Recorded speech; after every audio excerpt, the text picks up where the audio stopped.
반갑습니다. 인도네시아 자바섬의 말랑이라고 하는 지역에서 사역을 감당하고 있는 김광수 선교사라고 합니다. 저는 지난 11년 동안은 중국에서 선교사로 지냈었습니다. 중국 신장 위구르 자치주에 보게 되어지면 위구르족들이 있습니다. 여러분들 가끔 뉴스에서 중국 땅에서 이제 뭐라고 하죠?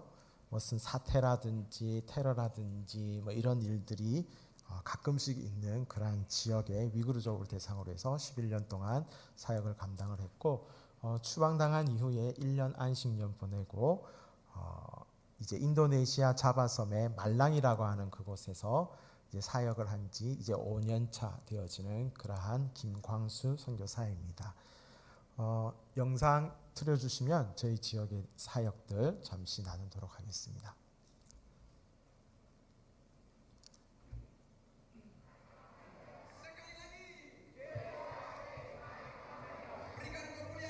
예, 저희 말랑에 있는 저희 성결교단 신학교입니다. 스탄이라고 하는 그날 신학교이고, 지금 집회를 인도하시는 분은 우리 인도네시아 성결교단 총회장입니다. 인도네시아는 두 개의 신학교가 있습니다. 여러분께서 후원하고 계시는 살라디카에 있는 에스테테인이라고 하는 그 신학교와 제 말랑에 있는 스탄이라고 하는 신학교가 인도네시아 선결교단 신학교입니다. 두 군데가 그렇게 있습니다. 그래서 여러분들이 후원하고 있는 이기호 선교사님, 그리고 박튼튼 선교사님, 그리고 배상필 선교사님도 후원하나요? 네. 배상필 선교사님, 이렇게 세 가정이 살라디카에서 신학교를 같이 하면서 있고요. 제가 있는 신학교는 이제 조병철 선교사님, 그리고 이희상 선교사님, 저희 가정, 그리고 OMS 선교사, 그리고 인도네시아 선결교단 교수진들이 같이 이렇게 사역을 감당을 하고 있습니다. 이스탄 신학교 학생들과 같이 뜬구르족이 있는 지역에 가서 힌두교입니다. 그 지역에 가서 전도하고 있는 그런 장면입니다. 저희 신학교는 이제 신학과, 그리고 기독교 교육학과, 그리고 석사 과정까지 그렇게 학생들을 가르치고 있는 그런 신학교, 인도네시아 문교부로부터 정식으로 인정받은 그런 학교입니다. 네, 신학교의 모습입니다. 이거는 제가 가서 이제 5년차 되어졌는데 3년차 때 제가 같이 있는 교회에서 예수 그리스도를 나의 구주 나의 하나님으로 영접한 무슬림 형제들 세례를 주는 그러한 장면입니다. 우리 성결교단 이제 목회자들과 같이 있는 부분이고요. 그 다음에 이제 제가 하고 있는 사역들 가운데 하나는 인도네시아 선결교회를 이제 둘러보고 주일마다 설교를 하고, 그리고 교회의 필요 부분들을 같이 나누고 성도들을 격려하고 목회자들을 다시 한 번 더 믿음으로 말씀으로 사역하고 양육하는 그런 사역들을 감당을 하고 있습니다. 제가 있는 지금 살고 있는 데는 신학교 안에서 살고 있는데요. 이 신학교에 이제 조병철 선교사님은 이제 수라바야와 동쪽에 있는 인도네시아 섬들을 담당을 하고 있고요. 이사성 형사님은 좀 나이가 있으셔서 말랑에 있는 지역의 교회들을 둘러보고 계시고, 저는 이제 말랑에서부터 살라디카 전까지 거드리, 마디우, 블리타르 이 지역에 27개의 교회가 있습니다. 그래서 주일마다 이 교회들을 둘러보면서 사역을 감당하고 있는 그런 교회 사역들을 감당을 하고 있습니다. 그래서 교회도 개척하고 새로운 지역에 또 우리 신학생들을 파송해서 이제 가정부터 시작하는 거죠. 그래서 전도하면서 그러한 사역들을 감당하고 있습니다. 27교회를 담당하기 때문에 일주일에 한 교회만 방문해도 그렇습니다. 1년에 한 번 갈까 말까 하는 그런 교회들이 있습니다. 이렇게 교회를 감당을 하고 있고요. 이거는 저희 지역에 이제 인도네시아 선결교회 목사님들과 같이 MT하고 있는, 리트릿 하고 있는 그런 장면입니다. 그리고 이제 계속적으로 말씀을 증거하기 위해서 부단히 노력하고 있습니다. 그래서 무슬림 가정을 이제 만나서 교제하고, 그리고 계속적으로 그리스도인의 그러한 모습들을 보여주면서 아이가 이만큼 클 때까지 저 가정도 계속적으로 만나며 전도의 길들을 열려고 하고 있습니다. 그 위에 이제 교회, 인도네시아 교회 가운데 힘든 교회들이 많이 있습니다. 이제 이 게세마니 교회는 무슬림 마을 한 가운데 이제 두 개의 집을 이어서 예배를 드리고 있었던 그런 자그마한 교회에 있는데요. 무너질 것 같고 그리고 비도 새고 곰팡이도 피고 막 이래서 스스로 교회를 건축할 만한 그러한 부분들이 아니어서 구미 중앙교회 후원을 받아서 작년에 새롭게 건축한 그러한 교회입니다. 그리고 교회를 짓고 나서 계속적으로 부흥하고 성장하는 그런 과정들 속에 있고요. 목사님의 고민이 그거예요. 교회 지은 지 얼마 안 됐는데 계속적으로 부흥하고 있기 때문에 새롭게 어떻게 해야 되냐 막 고민을 하기에 1부, 2부 예배 드리라고 이제 권면했습니다. 그리고 이제 바나바 훈련이라고 그래서 인도네시아 목회자들을 재교육하는 그런 사역들을 감당을 하고 있습니다. 이제 조병철 선교사님이 전체 리더가 되시고요. 저와 나사렛 교단 선교사님이 같이 동력하면서 목회자들을 다시 한 번 더 재교육하는 그러한 사역들을 감당을 하고 있습니다. 전도 여행 갔던 그러한 장면이고요. 지금 현재 1기, 2기 수료를 끝났고 올해 3기가 지금 훈련을 받고 있습니다. 그래서 수료식이 끝나게 수료식을 할 때는 한국에 들어와서 하게 되어지는데 11월 달에 와서 바나바 훈련원에 가서 할 겁니다. 지금 현재 조병철 선교사, 이상 선교사 그리고 저희 가정 이렇게 세 가정 그리고 OMS 선교사들 이렇게 같이 말랑에서 동력하면서 사역을 감당을 하고 있습니다. 이거는 전 총회장이 저희 왔다고 축복 기도해 주는 그런 모습입니다. 저희 가정입니다. 아들, 딸, 아들, 딸 이렇게 있습니다. 저희 아이들이 처음 중국 갔을 때는 이제 유치원생들이었는데요. 지금은 이제 다 커서 첫째, 둘째는 한국에서 대학 다니고 있고 이제 셋째와 넷째는 인도네시아에서 학교를 다니고 있습니다. 말씀 나누면서 선교지에서 있었던 그런 간증들 같이 나누도록 하겠습니다. 오늘 에베소서 말씀을 읽었는데 에베소서 6장 10절 말씀에 보게 되어지면 정말로 너희가 주 안에서와 그 힘의 능력으로 강건하여져라 하나님의 전신갑주를 입으라 라고 주님께서 명령하고 있습니다. 그러면서 하나님의 전신갑주를 입어야 될 이유를 두 가지 이야기하고 있는데 11절 말씀에 보게 되어지면 마귀의 관계를 능히 대적하기 위해서 하나님의 전신갑주를 입어라 라고 명령하고 있고 13절 말씀에 보게 되어지면 악한 날에 너희가 능히 대적하고 모든 일을 행하고 난 뒤에 뭐 하기 위함이라? 서 있기 위함이다 라고 이야기합니다. 베드로전서 5장 말씀에 보게 되어지면 사단이 이제 우는 사자같이 두루 다니면서 삼킬 자를 찾는다라고 이야기하죠. 그래서 너희는 믿음에 굳게 서서 저를 대적하라라고 이야기합니다. 이 신학자인 C.S. 루이스가 순전한 기독교라고 하는 그러한 책에서 현대인 그리스도인이 이 땅에서 살아가면서 실수가 있는데 이 두 가지의 실수를 많이 범한다라고 합니다. 첫 번째는 뭐냐면은 너무나 지적인 그러한 믿음의 생활들을 한다라고 하는 거예요. 그래서 이것이 영적인 일임에도 불구하고 머리로만 생각하는 거예요. 그래서 영적인 그러한 사건에 대해서 영적인 일들에 대해서 너무나 무감각한 그러한 실수를 범하기도 한답니다. 그리고 또 다른 실수는 뭐냐면은 너무나 모든 일들을 다 영적인 일들로 판단을 해요. 그래서 비를 맞아서 감기가 걸렸거나 그 전날 열심히 축구를 해서 몸살이 났는데 귀신 들었다고 이렇게 그렇게 해석하는 그러한 실수를 범하기도 한다라고 이야기합니다. 이 사단이라고 하는 단어 헬라어로는 디아블로스라고 하는 그러한 단어입니다. 디아라고 하는 단어는 무엇과 무엇 사이라고 하는 그러한 의미이고요. 블로스라고 하는 단어는 던지다, 끼어 들어갔다라고 하는 그러한 의미가 있습니다. 그래서 디아블로스라고 하는 이 사단이라고 하는 단어는 무엇과 무엇 사이에 던져 넣다, 무엇과 무엇 사이에 끼어 들어갔다라고 하는 그러한 의미가 있습니다. 오늘 에베소서 말씀을 같이 나누고 있는데요.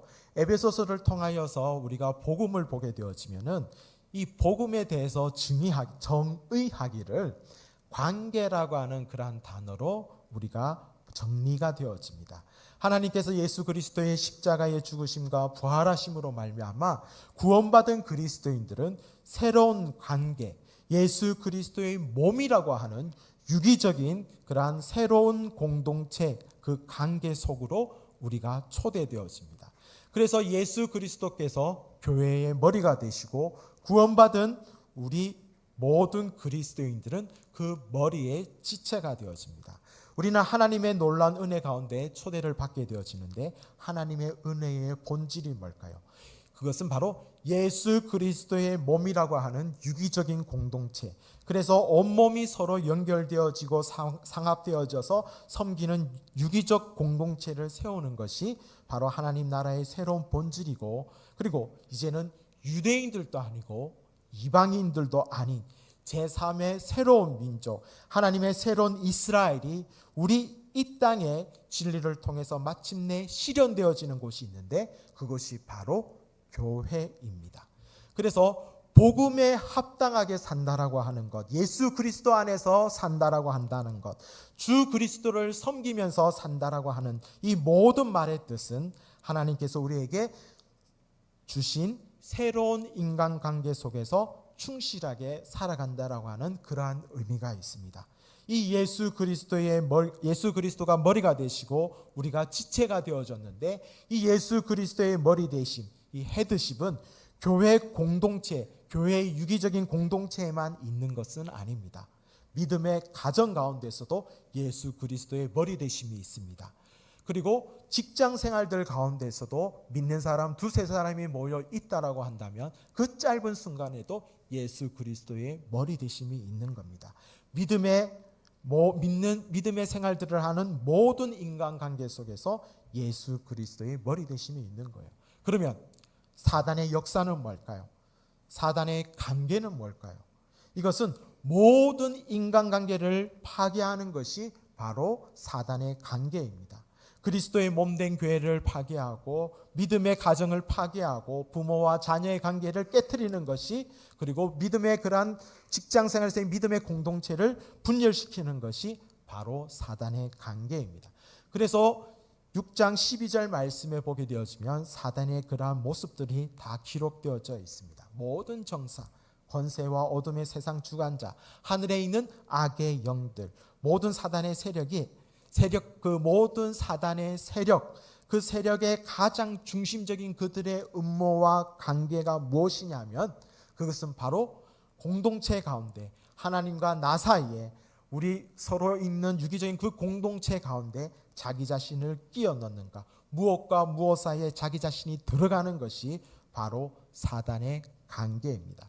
그 사이에 끼어 들어가서 관계를 깨트리고 관계를 무너뜨리고 관계를 약화시키는 것이 바로 사단의 전략이기 때문에 우리가 오늘 사단이 어떻게 역사하는가라고 하는 것을 깨닫고 하나님의 전신갑주를 입고 마귀의 관계를 능히 대적하지 않는다라고 한다면 우리는 모든 일을 행한 이후에 하나님께서 서 있으라라고 명령하셨는데 우리가 끝까지 충성되어진 자의 길을 걸어갈 수가 없게 되어지는 겁니다. 중국에 있었던 일이었습니다. 한족 형제였어요. 한족 형제가 복음 사역자로 헌신한다라고 고백을 해요. 이제 헌신한다라고 이렇게 헌신을 했습니다. 자기 민족을 위한 복음 전도자가 아니라 위구르족을 향한 그런 복음 전도자로 헌신을 했습니다. 이 한족과 여러분들이 잘 아는 한족과 위구르족은 모양새도 다르고 가치관도 다릅니다. 위구르족은 무슬림이에요. 쉽게 이야기하면 우리 한국 사람과 일본과의 그런 관계라고 생각합니다. 서로 사이가 좋지 않아요. 이 좋지 않은 그런 민족을 향하여서 복음 사역자로 헌신하겠다라고 했습니다. 그리고는 40일 금식 기도를 시작을 했어요. 잘했습니다. 35, 36일 이렇게 넘어가면서 갑자기 이상해졌나 봐요. 금요 기도 시간이 되어져서 제가 농장으로 갔습니다. 근데 농장에 도착해서 이제 기도실로 이렇게 이제 그 우리 모임 장소로 가려고 하는데 황규영 선교사, 저희 선임 선교사였던 황규영 선교사님께서 저를 부르셨어요. 김 선교사 빨리 와봐, 형제한테 빨리 와봐. 그래서 예 알겠습니다 하고 형제가 있는 방으로 들어갔습니다. 그리고 형제에게 인사했어요. 니하오 추푸니라고 이야기했습니다. 그리고 형제의 눈을 바라봤어요. 저는 사람의 눈이 그렇게 반짝반짝이는 것은 처음 봤습니다. 아이들의 그 맑은 눈 말고 반짝반짝이는 거예요. 그래서 저는 처음에 이렇게 생각했어요. 40일 금식 기도를 이렇게 하다 보니까 성령 충만하구나. 하나님께서 그에게 맑은 영을 허락하셨구나라고 생각을 했습니다. 근데 형제와 몇 마디 대화를 나누는데 이상해요. 이 형제가 대화 가운데 하나님을 찬양하다가 갑자기 형제와 자매들, 같이 공부하고 있는, 성경 공부하고 있는 형제와 자매들의 드러나지 않았던 모난 부분들을 들추어내는 거예요. 그 형제는 이랬어, 그 자매는 이랬어. 황성교 사님께 이야기했습니다. 형제가 귀신이 들어간 것 같다라는 거예요. 이틀 같이 있었던 형제와 자매들이 같이 기도하고 찬양하며 예배드리면서 귀신은 쫓겨나갔습니다. 40일 금식 기도를 그리고 잘 마쳤어요. 나중에 3, 4일 지나고 나서 형제가 이제 몸이 좀 어느 정도 추스려지고 난 다음에 이렇게 고백을 했습니다. 자신은 이 민족, 자신의 민족이 아닌 타 민족을 향하여서 복음 전도자로 나가기 때문에, 헌신했기 때문에 하나님께서 자신에게는 놀라운 은혜를 주실 줄 알았대요. 40일 금식 기도가 끝나면 다른 형제나 자매들이 가지지 않는 하나님의 특출한 그러한 능력이 있을 줄 알았대요. 그런데 34일, 35일, 36일 이렇게 지나가면서 아무 일도 일어나지 않는 거예요. 자신의 몸은 연약해지고 아픈 부분들이 드러나고 이제 복음 사역자로 뛰어들게 되어지면 아내와 자녀들을 위해서 뭔가 가장으로서 이렇게 해야 되는데 뭘 먹고 살아가지, 그런 고민들이 막 들어왔대요. 그 사이를 누가 비집고 들어온 거예요? 그 존재가 끼어 들어간 겁니다. 그리고는 하나님과 자신의 관계를 방해할 뿐만 아니라 같이 성경 공부를 하고 있는 믿음의 형제 자매들과의 관계들을 깨트리려고 하는 거예요. 너 그런 존재였잖아. 너 과거에 이렇게 했잖아. 귀신이 알게 하는 것들. 그래서 교회 공동체를 깨트리려고 했던 겁니다.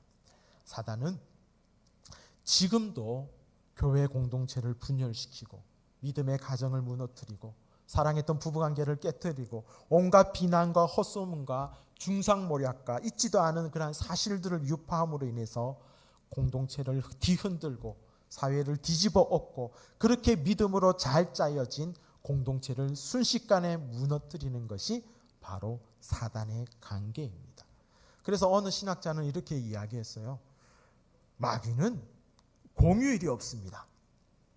그는 결코 쉬지를 않습니다. 한 대 얻어맞고는 다시 일어납니다.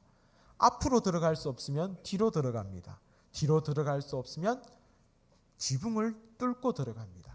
지붕을 뚫고 들어갈 수 없으면 터널을 뚫고 들어가는 것이 바로 사단입니다.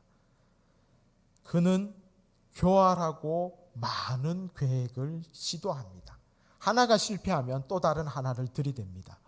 그리고 그 또 다른 하나가 실패하면은 그는 계속해서 이길 때까지, 자기의 음모가 성취될 때까지, 자기가 하고자 하는 일을 완성할 때까지 마귀는 결코 쉬지를 않는다라고 이야기했습니다. 우는 사자같이 두루 다닌다라고 하는 것, 그것은 사자가 배가 고프면 이제 어르릉거리기 시작한대요. 그러면 동물들이 사자가 배가 고프구나라고 하는 것을 아는 겁니다. 사단은 할 수만 있으면 가장 연약한 사람부터 시작해서 그를 발판으로 삼아서 결국에는 교회와 가정과 사회와 그리고 공동체를 분열시키고 스스로 멸망시키게 만드는 것이 바로 사단의 역사입니다. 그래서 바울은 성령의 계시로 말미암아 우리에게 두 번이나 강조하면서 이야기합니다. 하나님의 전신갑주를 입으십시오. 하나님의 전신갑주를 취하십시오. 그렇지 않으면 마귀의 관계를 능히 대적하지 못하고 모든 일을 행하고 난 뒤에 우리가 온전히 서 있을 수 없습니다 라고 이야기했습니다. 성경에 보십시오. 사단은 노아도 쓰러뜨렸어요. 사단은 다윗도 쓰러뜨렸습니다. 사단이 쓰러뜨리지 못할 사람은 없어요. 선교사인 저도 쓰러뜨릴 수 있어요. 목사님도 쓰러뜨릴 수 있고요. 장로님, 권사님, 집사님, 사랑하는 우리의 아들과 딸들도 쓰러뜨릴 수 있는 것이 바로 사단입니다. 사단은 조그만 틈만 있으면 비집고 들어가서 하나님 앞에 그렇게 유익하게 쓰임받은 사람을 하루아침에 무기력하게 만드는 것이 바로 사단의 역사이기 때문에 오늘을 살아가는 우리는 하나님의 전신갑주를 입는 종이 되어야 하는 겁니다. 이 시간 검단 우리 교회에 나오신 우리 모두 다 하나님의 전신갑주를 입고 마귀의 계계를 능히 대적할 뿐만 아니라 끝까지 온전히 서 있어서 하나님의 충성되어진 종이 되어지기를 주의 이름으로 축복합니다. 그렇기 위해서 우리는 무엇을 입어야 될까요? 14절부터 18절까지 보게 되어지면 하나님의 전신갑주에 대한 이야기가 나와요. 우리 주일학교 때 많이 배웠잖아요. 머리에는 무엇을 써야 됩니까? 구원의 투구, 가슴에는 의의 흉배, 그리고 허리띠는 진리로, 그리고 방패는 무슨 방패입니까? 믿음의 방패. 칼이 있어요. 검이 있어요. 무슨 칼입니까? 말씀의 칼입니다. 그리고 신발은 무엇을 신어야 됩니까? 평안의 복음의 신발을 신으라고 이야기합니다. 머리끝부터 발끝까지 하나님의 전신갑주로 무장을 해야 되는 겁니다. 바울이 이 에베소서를 썼을 때는 감옥에 있었을 때예요. 감옥에 있으면서 아침에 눈을 떠서 처음 봤던 인물은 누구냐면은, 사람은 누구냐면은 로마 군인이었습니다. 그리고 하루 종일 그와 함께 있다가 저녁에 잠자리에 들어 누울 때까지 바울이 바라봤던 인물은 로마 군인이었어요. 어쩌면 하나님께서는 이 상황 가운데서 로마 군인을 보면서 바울에게 하나님의 전신갑주라고 하는 그러한 비유를 찾아내게 합니다. 그리고 에베소서 교회 성도들을 향하여서 하나님의 전신갑주를 입으라라고 명령하고 있는 겁니다. 머리부터 발끝까지 하나님의 전신갑주를 입어야 하죠. 그런데 18절 말씀에 보게 되어지면 마지막 하나님의 전신갑주에 대한 이야기가 나옵니다. 그것이 바로 기도와 간구입니다. 당시 로마 군인이 들었던 방패에는 2개의 구멍이 있었다라고 이야기해요. 그 구멍에는 자그만 짧은 칼이 이렇게 꽂혀 있었습니다. 아니면 허리춤에 짧은 칼을 꽂거나 영화 같은 데 보게 되어지면 이 신발 옆에 자그만 단도를 꽂는 것들을 보게 되어집니다. 이거는 적이 알지 못하는 무기예요. 비밀스러운 무기입니다. 이 칼은 이렇게 사용되어졌습니다. 내가 적과 싸우다가 창을 놓치고 긴 칼을 놓치고 적이 나를 막 찌르려고 할 때에 방패로 맞고는 방패에 숨겨져 있는 그 칼을 뽑아서는 적을 기습적으로 이제 찌르는 그러한 용도로 사용되어집니다. 아니면 또 다르게 로마 군인으로서 명예롭게 싸우다가 이제 죽을 순간에 적으로부터 배임을 당하기보다는 스스로 명예를 지키면서 스스로의 목숨을 끊기 위해서 사용되어지는 것이 이 칼이었습니다.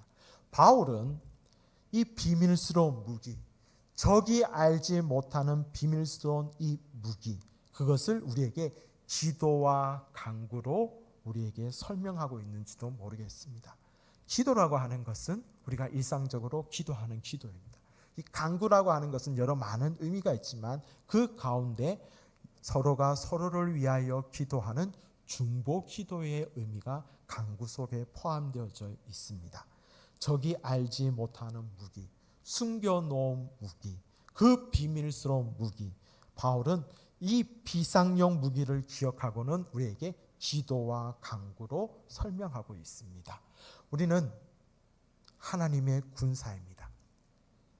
예수 그리스도께서는 이미 큰 전쟁은 승리하셨습니다.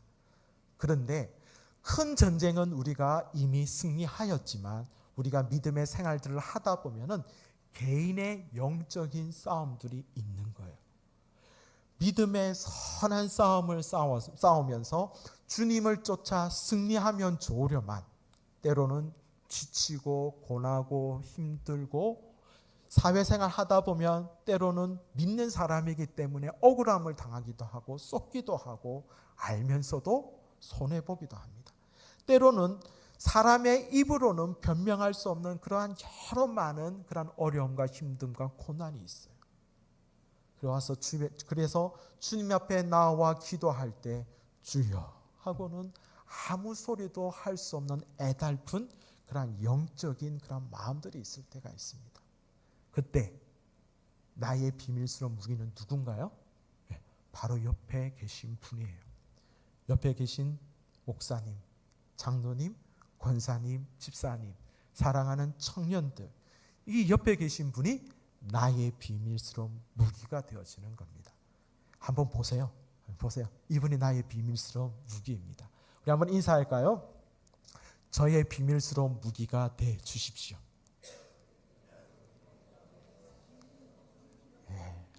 훈련이 너무나 잘 돼 계세요. 맞아요. 선교지에서 있었던 일 잠시 나누도록 하겠습니다. 저희가 중국에서 11년 살았어요. 위구르족을 대상으로 해서 사역을 감당을 했고, 위구르족은 무슬림입니다. 사역을 잘 감당하다가 갑자기 저희 아내가 아팠어요.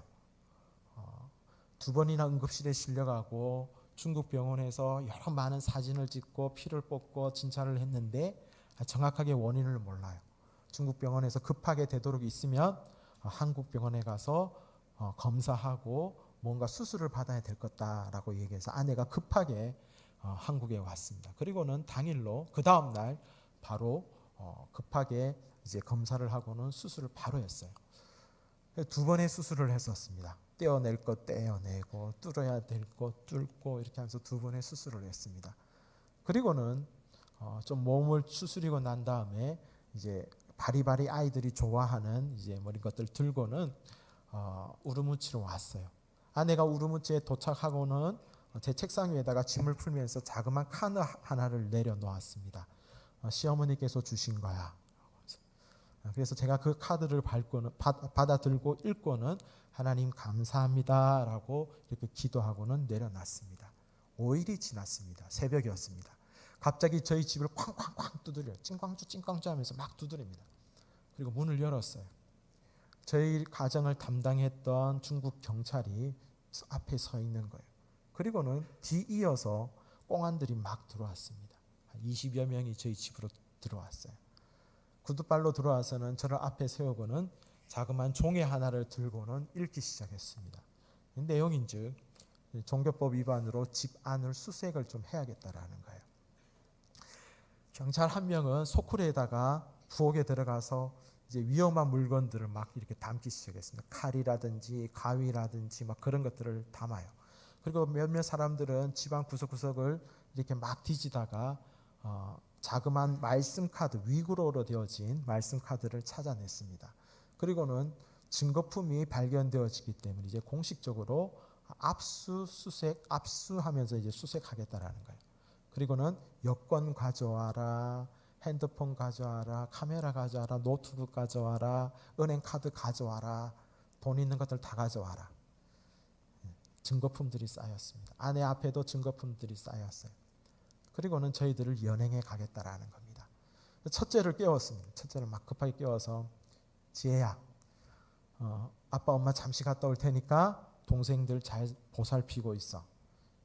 배고프면 엄마가 가지고 온 거 있으니까 그거 가지고 끓여 먹거나 데워서 먹어. 이렇게 이야기하고는 저희들이 이제 압송되어져 갔습니다. 모르는 건물에 갔고 지하로 끌려갔습니다. 아내가 한쪽 철장으로 들어갔고 저도 한쪽 철장으로 이렇게 들어갔어요. 들어가자마자 철제 의자에 저희를 앉혔습니다. 다른 방이었습니다. 앉자마자 다리와 팔을 착고를 했습니다. 그리고 1시간 반 정도 질문들이 막 이어졌어요. 누가 아느냐, 이 사람 무슨 일 했냐, 이렇게 막 질문을 해 나갑니다. 저희가 무슨 말을 이야기하든 그냥 막 넘어가는 거예요. 그리고는 급하게 저희들가 신문이 끝나고는 저와 아내가 같이 만나고 경찰차를 타고 집으로 왔어요. 집 오자마자 제일 먼저 확인했던 것이 뭐냐면 우리 아이들에게 무슨 일이 있느냐 없느냐라고 하는 것이 제일 첫 번째 확인하는 일이었어요. 지혜야, 지영아, 지호야, 지훈아 불렀어요. 아이들이 침대에서 뛰어놓더라고요. 아마 자고 있는 척 이렇게 했을 거예요. 꽁안들이 둘러 있을 거예요. 아이들을 살폈죠. 큰 그런 거는 없었어요. 품어주고 안아주고. 그런데 경찰이 옆에 있던 경찰이 갑자기 짐을 싸라라고 하는 거예요. 무슨 말이냐? 시간을 달라. 우리가 이곳에서 11년을 살았는데 정리해야 될 것이 많지 않느냐. 저 봐봐, 우리 아이들이 어제 교복 빨았어. 그리고 숙제도 어저께 했어. 오늘 아침에 학교 가서 아이들이랑 인사도 해야지. 헤어지는 그리고 떠날 수 있는 준비를 해야 될 거 아니야. 내가 회사를 운영하고 있는데 회사도 관리해야지. 회사도 정리해야지. 시간 간다. 빨리 짐 싸라. 1시간 줄게 라고 하는 거였어요. 그때 깨달았어요. 이것이 계획되어진 일이었고 그들의 작전대로 진행되어져 가는구나라고 하는 걸 알았습니다. 아이들한테 별 설명 없이 가방 하나씩을 다 던져줬습니다. 너희들이 생각하는 중요한 것들, 한국에 가져가야 될 것 스스로 챙겨라고 이야기했어요. 그리고 아내도 자기가 챙겨야 될 것을 챙겼습니다. 저도 챙겨야 될 것들을 챙겼어요. 두 가지가 생각났습니다. 뭘 챙겨야 되지? 첫 번째는 외장 하드였어요. 노트북이나 데스크탑이나 이런 데는 중요한 자료가 없습니다. 중요한 자료들은 항상 외장 하드에 이렇게 저장하는 그런 습관들을 거기서는 들였어요. 왜냐하면 보안적인 그런 부분들이 있습니다. 이것을 들키지 않고 가방 안에 잘 챙기는 것. 그게 첫 번째였고요. 두 번째는 회사 서류를 챙기는 거였습니다. 제가 우르무치에서 회사 본사를 운영을 하고 있었고 저희 회사에 온누리 회사에서 온 선교사님 한 분이 비자를 해결하고 있었고 캐시케르라고 하는 지역에서 우리 교단 선교사 한 분이 또 비자를 해결하고 있었고 그리고 호탄이라고 하는 지역에서 또 평신도 사역자 두 가정이 저희 회사를 통해서 비자를 해결을 하고 있었습니다. 그때는 저희만 추방당하는 줄 알았기 때문에 이 회사 서류를 잘 챙겨서 나중에 갖다 줘야지 하는 그런 생각이었습니다. 아이들도 스스로 짐을 챙겼고요. 나중에 저희들이 카자흐스탄으로 저희들이 추방을 당했는데 둘째 아이들 카자흐스탄에서 둘째 아들의 가방을 열었는데 그 큰 가방에 옷가지 몇 개랑 자기만한 크다란 인형 하나가 들어가 있더라고요. 자기 나름대로는 그게 지한테는 중요한 거였어요. 그리고는 저희들이 이제 집을 나왔습니다. 나오는데 한 가지 문제가 발생을 했어요. 강아지가 문제였습니다. 강아지. 당시 그 추방당할 때 저희 나왔을 때 그때 기온이 영하 20도였습니다. 이 강아지를 어떻게 해야 될지 모르겠어요. 그래서 그러니까 그 꽁안한테 이야기했습니다. 나중에 우리 지인한테 이야기해서 이 강아지 데려가게끔 할 테니까 나중에 그 경찰서 옆에다가 잘 보관해줘. 잘 이렇게 지켜줘. 그러면 우리 지인이 오게끔 할 거야. 약속을 다짐을 받았습니다. 하겠다라고 했어요. 그리고 경찰서에 저희들이 한 2-3시간 머무는 시간들이 있었어요. 근데 강아지가 오지 않는 거예요. 우리 아이들이 꽁안한테 막 달려들더라고요. 막 어디 갔냐고 막 대들더라고요. 어쨌든 그런 시간들을 보내고 나서 저희들이 경찰차를 타고 이제 공항으로 비행기 타러 이제 가는 그런 시간이 되어졌습니다. 비행기를 탔어요. 그리고 이것이 이제 마지막 우리가 이 땅에서 머물 수 있는 시간이겠구나라고 하는 것을 알아서 아이들한테 이야기했어요. 가족들한테 이야기했습니다.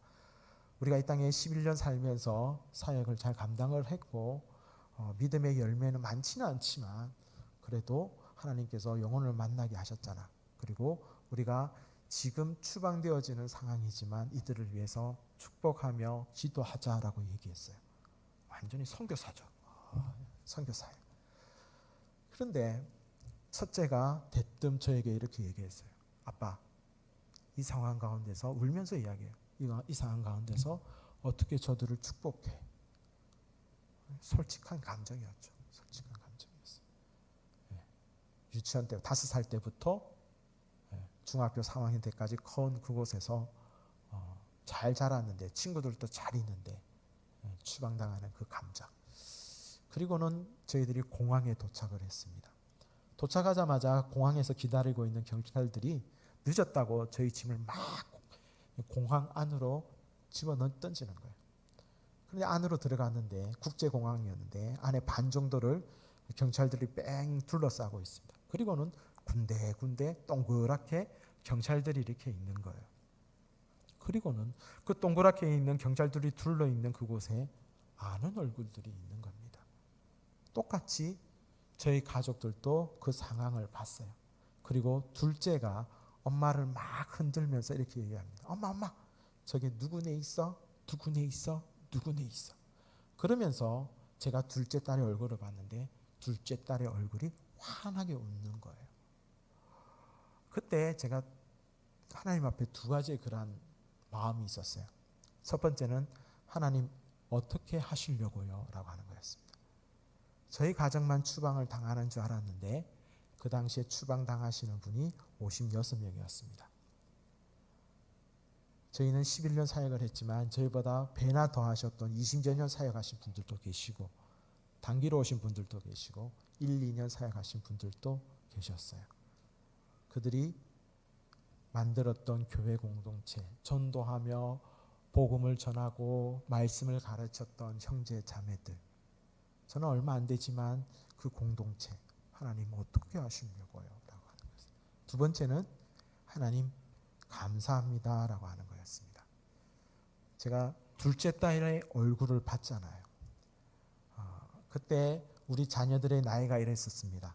첫째가 중학교 3학년, 둘째가 중학교 2학년, 셋째가 중학교 1학년, 그리고 초등학교 1학년. 1, 2, 3가 무슨 시기예요? 질풍노도의 시기.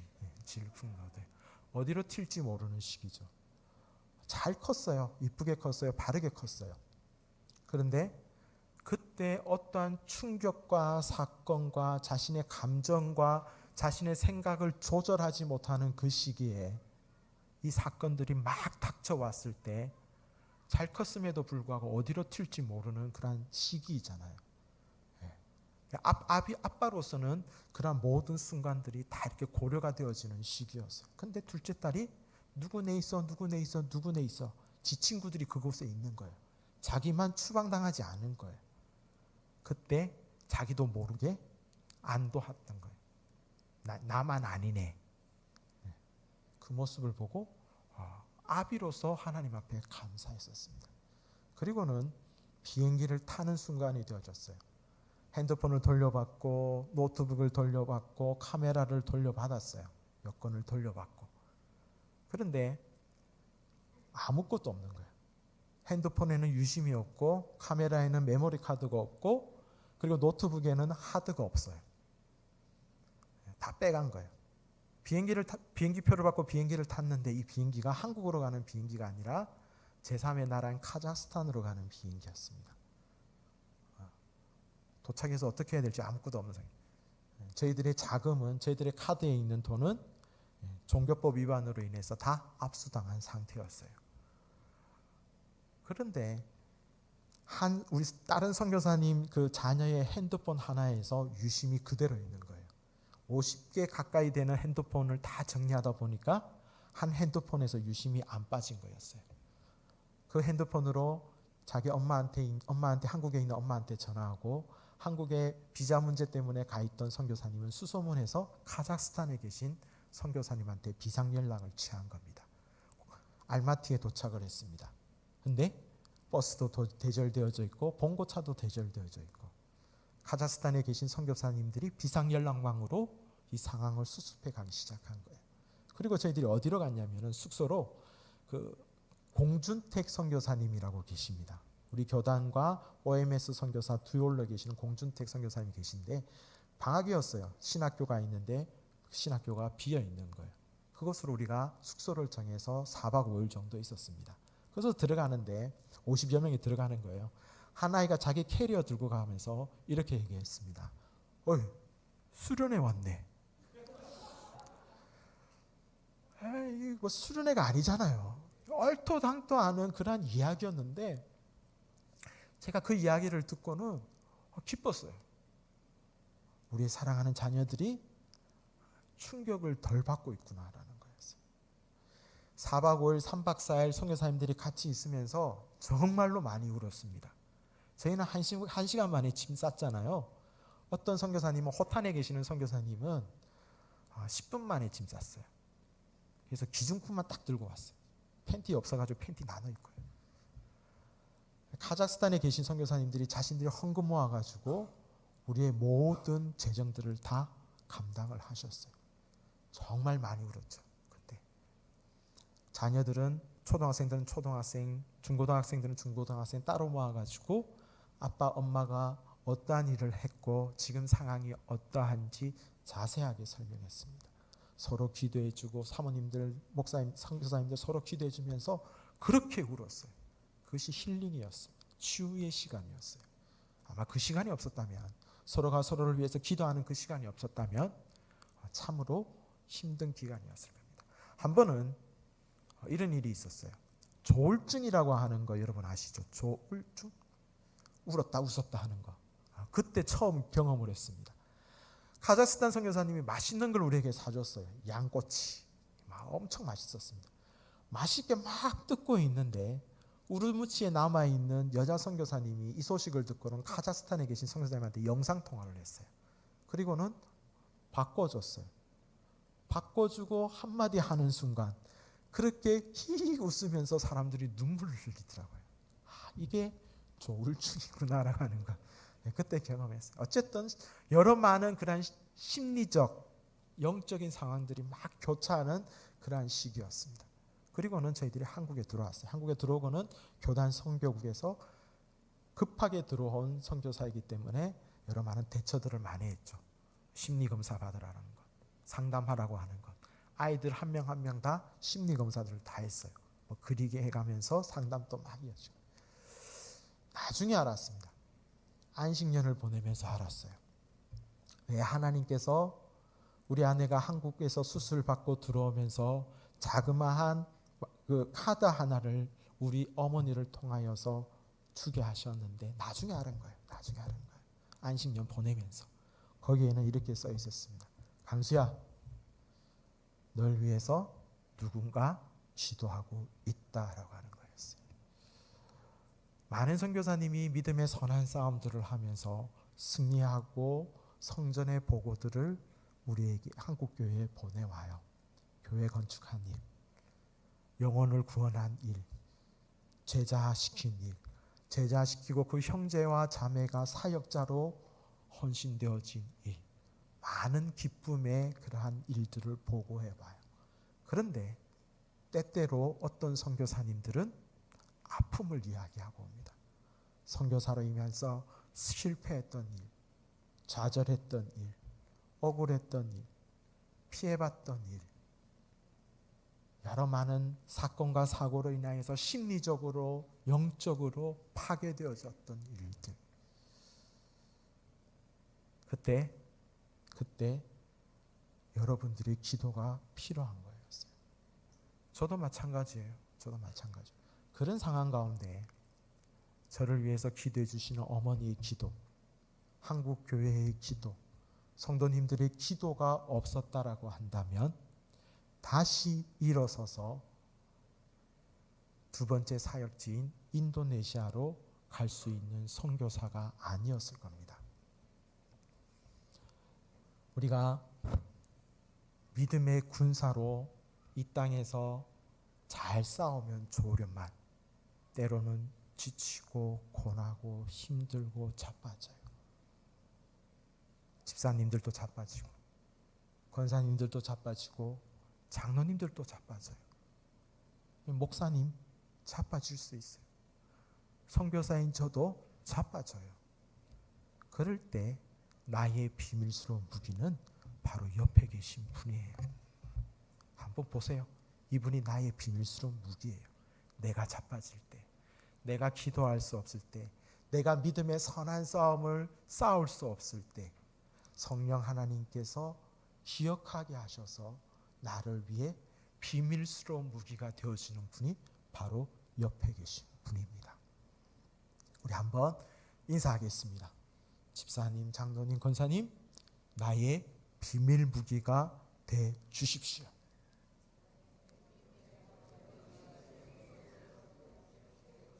아멘입니까? 아멘입니다. 다시 한 번 더 인사하겠습니다. 이번에는 이렇게 인사하겠습니다. 부르시면서 성함을 아시면 성함을 부르시면서 아니면 장로님, 권사님, 집사님이라고 부르시면서 이렇게 인사하겠습니다. 집사님, 장로님, 권사님, 목사님, 제가 비밀스러운 무기가 되겠습니다.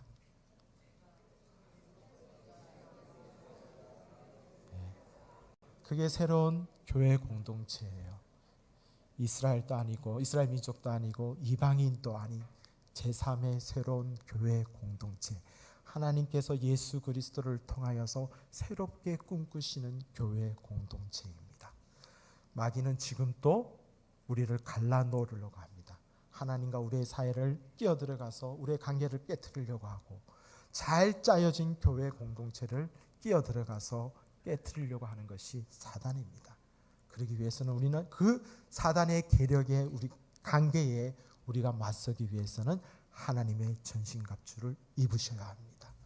그래서 마귀의 관계를 능히 대적할 뿐만 아니라 마지막 때에 주님께서 우리를 부르시는 그 순간까지 우리가 온전히 서 있을 수 있습니다. 머리끝부터 발끝까지 하나님의 전신갑주를 취하십시오. 그리고 우리 공동체 한 사람 한 사람이 비밀스러운 무기가 되어져서 서로가 서로를 위하여 중보하며 하나님 나라, 하나님의 공동체를 온전히 세울 수 있는 우리 검단 우리 교회 성도가 되어지기를 주의 이름으로 축복합니다. 기도하겠습니다.